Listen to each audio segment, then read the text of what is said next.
Very strange times right now to try to get stronger. All of our gyms with dumbbells, with barbells, with pulley systems, with yokes, with sandbags, with all the stuff that people generally use to get stronger, we no longer have access to because we're isolated like this in our garage.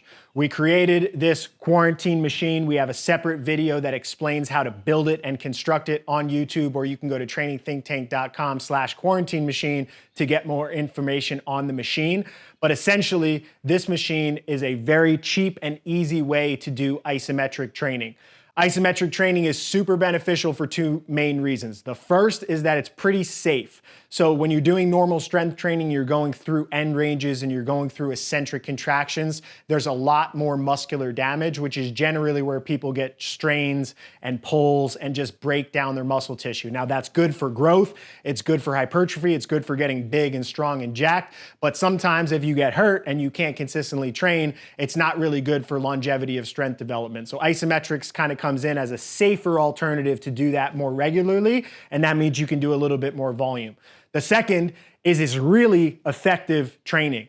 It creates a ton of intra-abdominal pressure, a ton of pressure. It teaches you how to push against an object that is not gonna move at maximal effort, and that allows you to recruit a lot of motor units. So isometrics, while it might not be something that you're super common with, if you can spend some time doing this on a regular basis, can make you much stronger during this quarantine crisis. Now, as we get into it, I have three major tips that I want to walk you through. The first is that you want to pick the joint angles that make sense for what you're training. So I'm going to do two examples. The first would be bicep curls. So most people, when they're doing bicep curls, they know, okay, I'm going to hold on to a bar and I'm just going to go through this range of motion.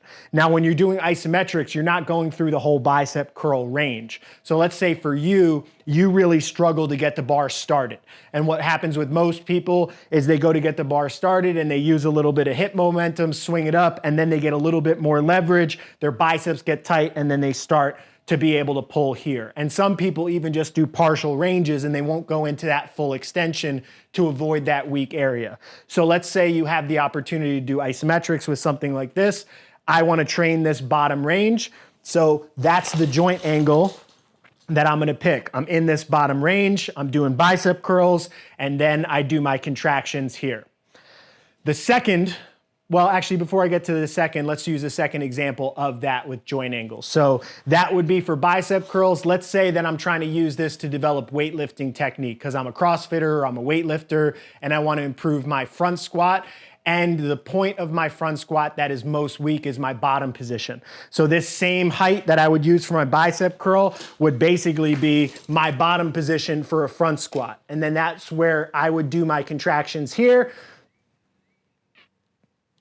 And that would help me train that bottom position. So the first thing you gotta do when you do isometrics is ensure that whatever range of motion you wanna train, wherever your sticking point is, wherever your weak point is, that's where you're doing your isometrics. Because obviously, if I'm doing my isometrics here, I'm not getting the same stimulus as if I'm doing them here and as if I'm doing them here. So you have to be very specific about where you're doing them.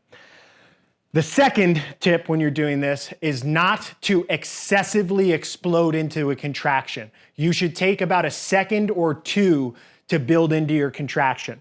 I'm gonna illustrate that here. So if I were to do this incorrectly, and let's say I was just trying to train the explosion point of my power clean, where I'm trying to get into my power position and jump the barbell into my front rack and train a power clean. If I start here, the contraction should not be, you shouldn't hear that jerk of the chain.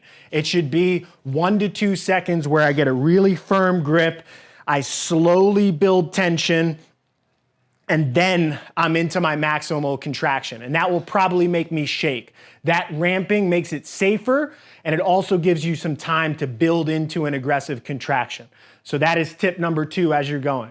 The third tip is to grease the groove of the specific movement that you're trying to develop. So if I'm doing front squats, for example, I know that at that bottom position, I'm just training the bottom position of my squat. So I'm getting some nervous system and strength development, but I'm not actually training the full squat pattern. So what I might do is do 2 or 3 seconds of my front squat isometric and then step off the platform and do 5 squats to grease the groove of that movement and get very comfortable going from that movement, isometric strength movement, into the full actual movement.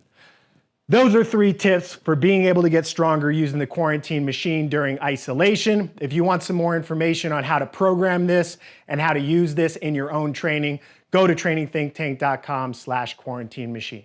Catch your breath! Oh, that was hard.